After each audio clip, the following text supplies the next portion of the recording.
Hello friends. तो आज हम इस वीडियो में बात करेंगे लॉ ऑफ डिमांड के बारे में, जो कि इकोनॉमिक्स का एक इम्पॉर्टेंट टॉपिक है। तो लॉ ऑफ डिमांड को हम समझेंगे कि इसका पहले एक सिंपल कॉन्सेप्ट क्या है, आखिर ये लॉ ऑफ डिमांड होती क्या है। इसके बारे में अगर हम समझना चाहें तो लॉ ऑफ डिमांड का बेसिक मतलब यही होता है कि when the price of commodity increases demand decreases, and when the price of commodity decreases demand increases. मतलब किसी भी कमोडिटी की प्राइस अगर बढ़ेगी तो उसकी डिमांड कम हो जाएगी, और किसी भी कमोडिटी की प्राइस अगर कम होगी तो उसकी डिमांड बढ़ जाएगी। तो हम एक तरीके से कह सकते हैं कि डिमांड और प्राइस में इनवर्स रिलेशनशिप का फंक्शंस इन्वॉल्व रहता है। डिमांड और प्राइस में इनवर्स रिलेशनशिप का फंक्शंस इन्वॉल्व रहता है। अब हम इसके बारे में बात करते हैं कि एक प्रोफेसर सैमुअल्सन के द्वारा इसकी एक परफेक्ट डेफिनेशंस दी गई है कि लॉ ऑफ डिमांड आखिर होती क्या है।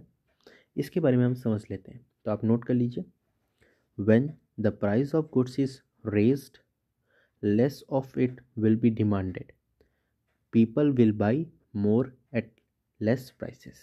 I repeat, when the price of goods is raised, less of it will be demanded. People will buy more at less prices. तो ये है अकॉर्डिंग टू प्रोफेसर सैमुअल्सन की लॉ ऑफ डिमांड होती क्या है। अब मैं आपको बताता हूँ कि इसका एक्सप्लेनेशन अगर हम इसको समझना चाहें और ब्रॉड वे में तो ये क्या हो सकता है। तो law of demand is a kind of an qualitative statement. It's a qualitative statement, not a quantitative statement. ये एक क्वालिटेटिव स्टेटमेंट है। लॉ ऑफ डिमांड का मतलब एक क्वालिटेटिव स्टेटमेंट है, ये क्वांटिटेटिव स्टेटमेंट्स नहीं है। क्यों? ऐसा इसलिए है कि इसमें प्राइस ऑफ प्रोडक्ट जैसे ही कम हो जाता है डिमांड बढ़ जाता है। So it indicates the direction, not the quality of the product. ये एक डायरेक्शन बता रहा है आपको, किसी प्रोडक्ट की क्वालिटी नहीं बता रहा है। तो ये एक तरीके से क्वालिटेटिव स्टेटमेंट है, ना कि क्वांटिटेटिव स्टेटमेंट। मान लीजिए, सपोज कर लीजिए कि प्राइस ऑफ किसी कमोडिटी की अगर 15% घट जाती है तो डिमांड उसकी 15% बढ़ जाती है। इससे मतलब क्या हुआ? It tells that law of demand is positive statement which indicates its direction, not it's quantity. अब हम इसके बारे में पढ़ते हैं कि लॉ ऑफ डिमांड का एक परफेक्ट फंक्शंस क्या हो सकते हैं। तो यहाँ पे D is equal to F bracket में P। यहाँ पे D का मतलब है डिमांड, F का मतलब है फंक्शनल रिलेशनशिप, और P का मतलब है प्राइस। मतलब demand is the functions of price. तो ये इस पर्टिकुलर लॉ ऑफ डिमांड है। मैं आपको इसका बेसिक कॉन्सेप्ट दिया हूँ। अब हम इसके आगे चलते हैं, इसका presentations of law of demand by a table. अगर हम डिमांड को टेबल के थ्रू समझना चाहें तो सबसे पहले हमको समझना पड़ेगा कि डिमांड शेड्यूल आखिर होती क्या है। तो डिमांड शेड्यूल में हम यही देख सकते हैं, आप स्क्रीन पे देख पा रहे हैं कि एक तरफ प्राइस लिखा है, एक तरफ डिमांड लिखा है। अगर प्राइस 10 रुपये है तो उसकी डिमांड 100 हो रही है, और अगर प्राइस 20 है तो 80 हो रही है, 30 है 60, 40 तो 50, 50 to 20। तो ऊपर वाले टेबल में हम ये देख रहे हैं कि जैसे जैसे प्राइस बढ़ रहा है डिमांड घट रहा है। अब अगर हम नीचे वाले टेबल में आए तो यहाँ पे हम देख पा रहे हैं कि प्राइस जैसे जैसे कम हो रहा है डिमांड वैसे वैसे बढ़ रहा है।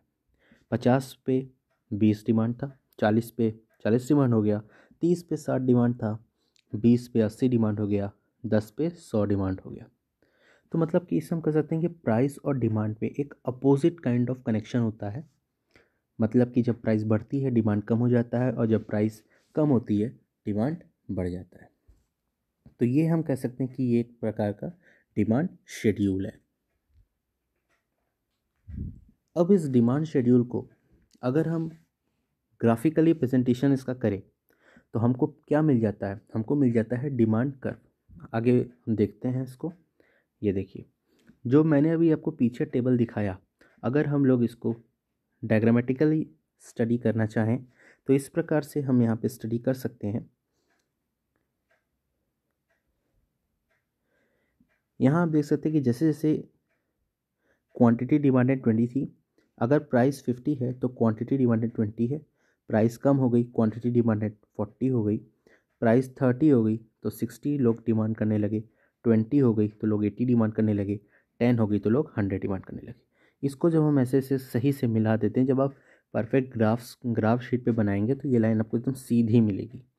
इसी लाइन को हम कहते हैं डिमांड कर्व। डिमांड कर्व, तो ये होता है हमारा डिमांड कर्व। ये इसका बेसिक ग्राफिकल रिप्रेजेंटेशंस था। इकोनॉमिक्स में चूंकि डायग्राम की महत्व ज़्यादा होता है तो आप डिमांड कर्व को इस प्रकार से दिखा सकते हैं। अब हम बात करते हैं अपने next assumptions of law of demand. आखिर इस लॉ ऑफ डिमांड की मान्यताएं क्या हैं? तो ये कुछ मान्यताओं पर आधारित है। उन मान्यताओं में से पहली है, there should not be any change in customer taste, nature and fashion. Customer की जो उस कस्टमर का टेस्ट है, नेचर है, फैशन है, अगर उसमें किसी भी प्रकार का चेंज नहीं हो रहा है तभी हम लॉ ऑफ डिमांड की गणना कर सकते हैं। सेकंड है, income of the consumer should be constant. किसी भी कंज्यूमर की जो इनकम है वो हमेशा कांस्टेंट रहनी चाहिए। इसी तरीके से हम लॉ ऑफ डिमांड की गणना आसानी से कर सकते हैं, जो कि सटीक रहेगी। थर्ड है, there should be no substitute of commodity available in the market. Market में एक कमोडिटी के कोई भी अलग सब्स्टिट्यूट नहीं होना चाहिए। चौथा है, price of other related goods should be constant. अगर उसी गुड्स से रिलेटेड कोई दूसरा भी गुड्स है, उसका प्राइस हमेशा स्थिर रहना चाहिए, कांस्टेंट रहना चाहिए, by which we can easily determine the law of demand. Next है, the commodities which are purchased should not be prestigious. मैं आपको आगे बताऊंगा कि प्रेस्टिजियस गुड्स क्या होते हैं। तो जो कमोडिटी जो यहाँ पे खरीदी जा रही है वो प्रेस्टिजियस नहीं होनी चाहिए। फिर है, there should not be any possibility of future increase in price of the commodity. जो भी कमोडिटी आप परचेज कर रहे हो उसके प्राइस में कभी भी आगे चल के वृद्धि नहीं होनी चाहिए, उसकी कोई पॉसिबल या चांसेस नहीं होने चाहिए, तभी आप लॉ ऑफ डिमांड की गणना कर सकते हैं। अगर मान लीजिए if there is will be change in the above point, ये जितने मैंने पॉइंट्स आपको बताए, अगर इन पॉइंट्स में कहीं भी कुछ भी चेंज होता है तब क्या होगा? तो तब ये होगा कि प्राइस कम हो जाएगी और डिमांड बढ़ जाएगी। और प्राइस और डिमांड में ऐसा क्यों होगा? क्योंकि प्राइस और डिमांड में इनवर्स रिलेशनशिप्स रहते हैं। तो कभी भी कोई भी चेंजेस, इन सभी पॉइंट्स में से किसी में भी कुछ भी चेंजेस होता है तो प्राइस कम हो जाएगी, डिमांड बढ़ जाएगी। क्यों? क्योंकि प्राइस और डिमांड में इनवर्स रिलेशनशिप्स के फंक्शंस इन्वॉल्व रहते हैं।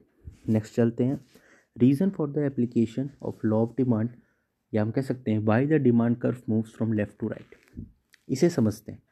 पहला है यहाँ पे law of diminishing marginal utility. ऐसे कौन कौन से कारण हैं जिसकी वजह से डिमांड कर्व जो है वो लेफ़्ट से राइट की ओर मूव करता है? जैसे मैंने आपको पीछे वाले एक डायग्राम में दिखाया था, उसमें भी हमने ये दिखाया था कि डिमांड कर्व जो है वो लेफ़्ट टू राइट चल रहा है। इसके क्या रीज़न हो सकते हैं? तो इसमें पहला रीज़न है law of diminishing marginal utility.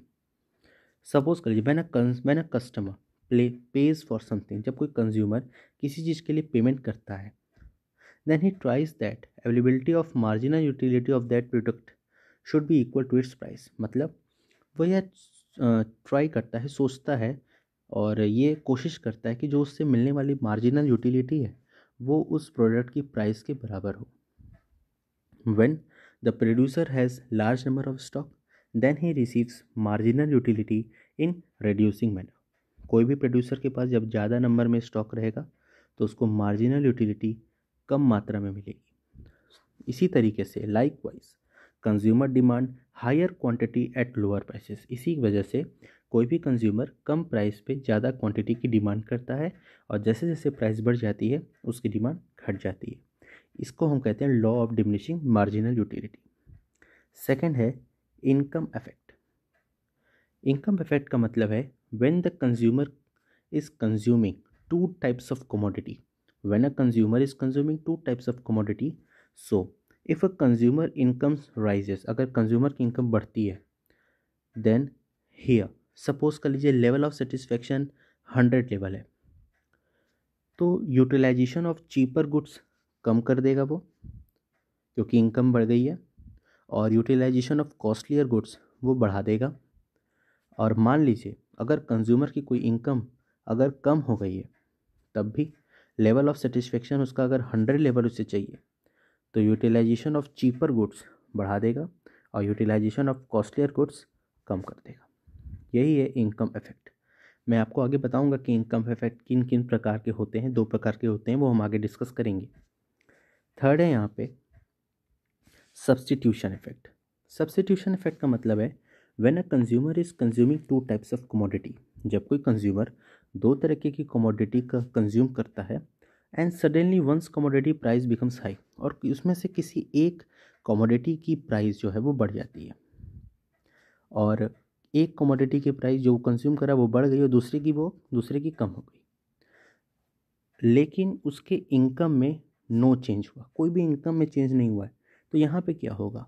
So here the consumer will start consuming the goods which is cheaper in price. तो कंज्यूमर उन्हीं गुड्स का इस्तेमाल करेगा जो कि कम हो गया है, और उस समय at that time the effect appear, it's called substitution effect. और उस वक्त जो इफेक्ट हमें दिखाई देता है उसको हम कहते हैं सब्स्टिट्यूशन इफेक्ट।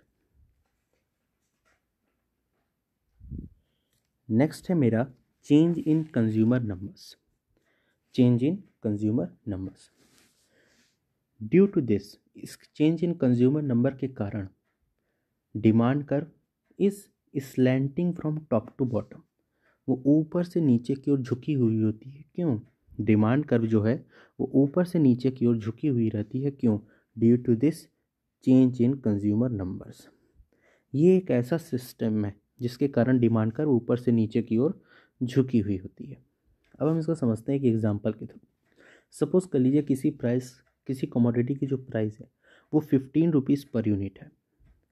सो कुछ customer could not able to afford, कुछ लोग नहीं खरीद पाए होंगे, कुछ लोग उस कमोडिटी को नहीं खरीद पाते होंगे, लेकिन जैसे ही प्राइस 15 से लेके 12 पे गिर गई, 12 रुपये हो गई, तो कंज्यूमर उस कमोडिटी को खरीदने के लिए उसके कंज्यूमर्स बढ़ेंगे। So the customer who are not able to afford it when it was rupees 15, now they will be able to afford it as the price is reduced to rupees 12। तो इसी तरीके से डिमांड कर्व भी है वो बदलता रहता है, कम होता रहता है। अल्टीमेटली क्या होता है? अल्टीमेटली ये होता है कि due to the change in number of consumer demand curve slopes downward. तो कंज्यूमर नंबर के में चेंजेस होने के कारण जो डिमांड कर्व है वो डाउनवर्ड की ओर स्लोप हो जाता है, स्लोप्स डाउनवर्ड्स हो जाता है।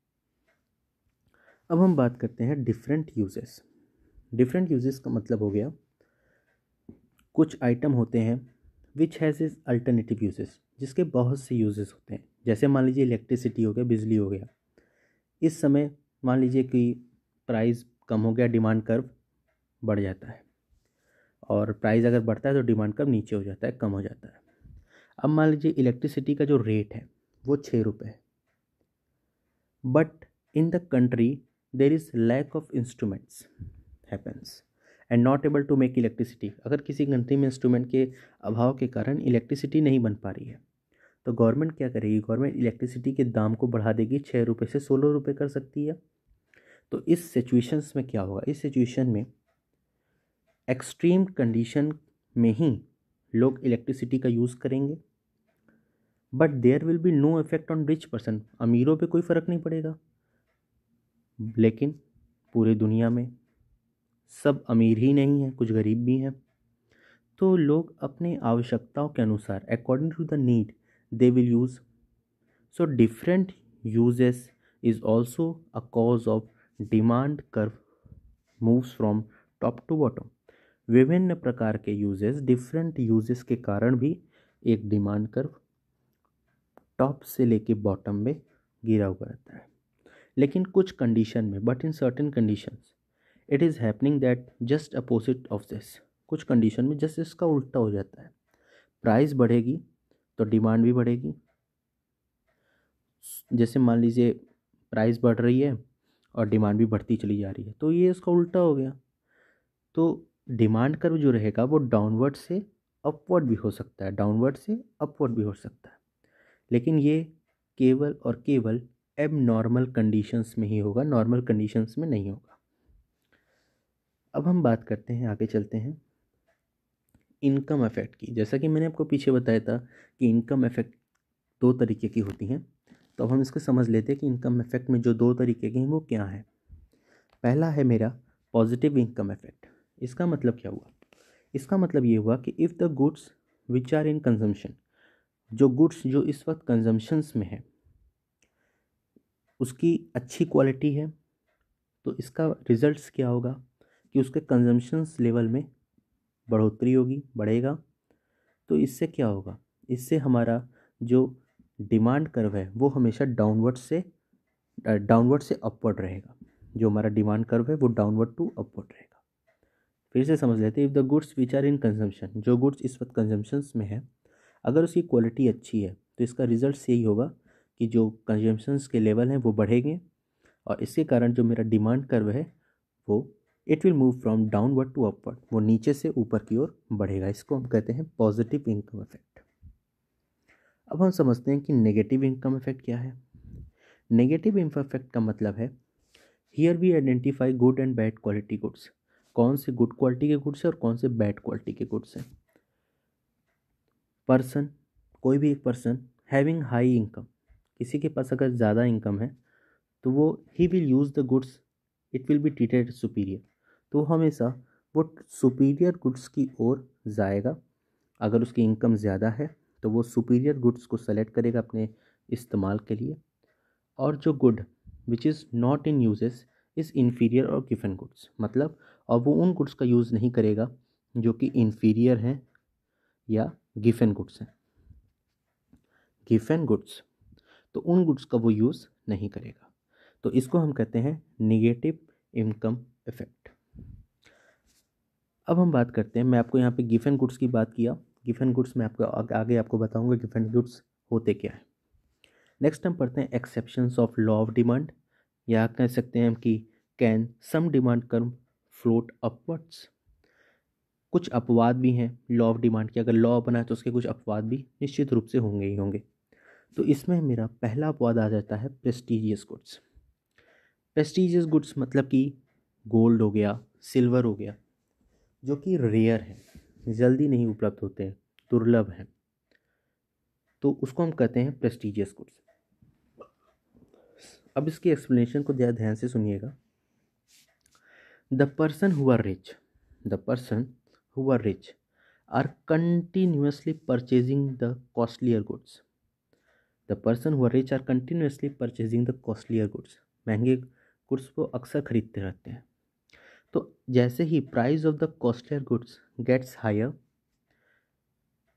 जैसे ही किसी भी कॉस्टलियर गुड्स के जो प्राइस वो बढ़ती है, so that society get to know that they are rich persons of society. अगर किसी भी कॉस्टलियर गुड्स की प्राइस बढ़ गई और उस अमीर बंदे के पास वो गुड्स उसी वक्त वो खरीद लिया, तो सोसाइटी में उसकी इमेज जो रहती है वो बढ़ जाती है, उसको स्पेशल यूटिलिटी मिलता है। लेकिन स्पेशल यूटिलिटी उसको वो गुड्स से कुछ नहीं मिलता, उसको समाज में मिलता है, रिकॉग्निशंस मिलते हैं। उस गुड्स से क्या हुआ, वो तो पैसा खर्च किया, ले लिया। और जैसे ही प्रेस्टीजियस गुड्स के प्राइस कम होने लगते हैं, जैसे ही प्रेस्टीजियस गुड्स के प्राइस कम होने लगते हैं, दे रिफ्यूजेस टू बाई देम, तो अमीर लोग उसे नहीं खरीदते। क्यों? क्योंकि उसके प्राइस कम हो गया है।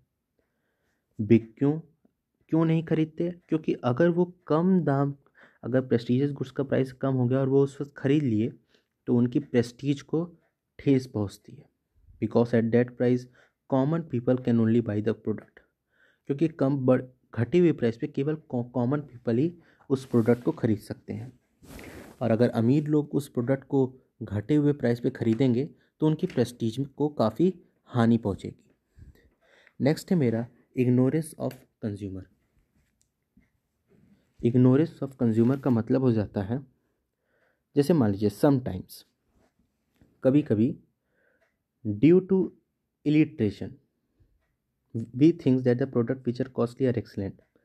कभी कभार हम लोग जैसे इलिटरेट बनने की हरकतें करने लगते हैं और हम ये सोचने लगते हैं कि जो प्रोडक्ट हमेशा ज़्यादा दाम की है वो ही अच्छी होगी, क्योंकि costlier products are only excellent, ऐसा हम सोचने लगते हैं। और जो प्रोडक्ट जो कम दाम की है, सस्ती है, वो ख़राब है।